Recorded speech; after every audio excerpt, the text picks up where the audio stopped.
انا مش عايز اقول قصتي، قصة رمسيس كلكم سمعتوها. انا مش عايز اقول غير حاجة واحدة، كان نفسي اطلع المنصة عشان اقولها. عايز اوجه رسالة واحدة بس، مش عايز اوجه رسالة للسيسي ولا لاي حد. عايز اوجه رسالة لاساتذتي ولشيوخي، لشيوخ حزب النور وشيوخ الدعوة السلفية. عايز اقول لهم ان انا راجل سلفي، وان انا راجل من حزب النور، وان انا راجل تلميذ من تلاميذهم، وان انا راجل بقالي 12 يوم في الميدان هنا، وان انا راجل حضرت المذبحة بتاعت الحرس الجمهوري، وان انا راجل بكيت بالدمع لما شفت اخواتي وهم متقطعين في الحرس الجمهوري. عايز اقول لهم يا مشايخنا يا اللي علمتونا ان النبي صلى الله عليه وسلم قال لعن الله قوما ضاع الحق بينهم. عايز اقول لهم يا مشايخنا، يا شيخ ياسر برامي يا اللي بتعلمني اصول الفقه، يا شيخ محمد اسماعيل المقدم يا اللي بتعلمني كل الروحانيات اللي في الدين، يا شيخ ابو اسحاق يا اللي بتعلمني مصطلح، يا شيخ محمد حسين يعقوب يا اللي بتعلمني كل حاجه. اقسم بالله العظيم، اقسم بالله العظيم، اقسم بالله العظيم انا بنحبكم اكتر من ابويا ومن امي ومن مراتي ومن بنتي. ومع ذلك بقول لكم حرام عليكم.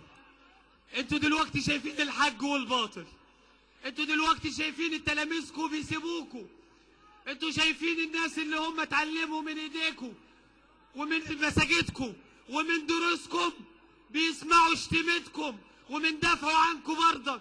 انا هنا في المخيف مع جماعة الاخوان عمالين يقولوا مشايخي، نقول لهم لو سمحتوا ما حدش يتكلم عن مشايخي. مشايخي دولت جزمتهم فوق دماغي، ولسه هقول مشايخي جزمتهم فوق دماغي، لكن الصمت دهوت والاعتزال دهوت زيكم زي شيخ الازهر بالظبط، وهتتحاسبوا زيكم زي شيخ الازهر بالظبط.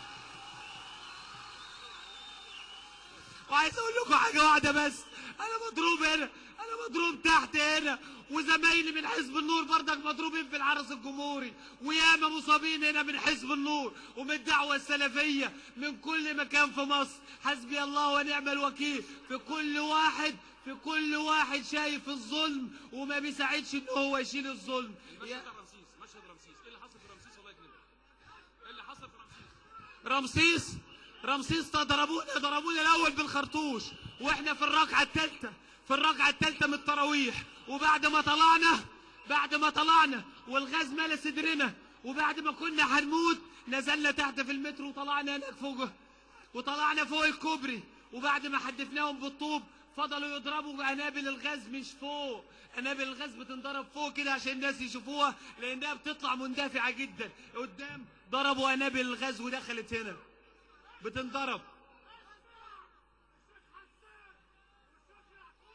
كلهم بيضربوا تحت، بيضربوا قنابل الغاز هنا. اغمى عليا والعربيه جابتني لغايه هنا، وواحد زميلي واقف جنبي خد ضربه نار هنا، خد ضربه رصاص حي، وزميلي تاني خد خرطوش وهناك بينضربوا لسه. والله العظيم لو قادر ارجع تاني لرمسيس لارجع لهم تاني. السلام عليكم ورحمه الله.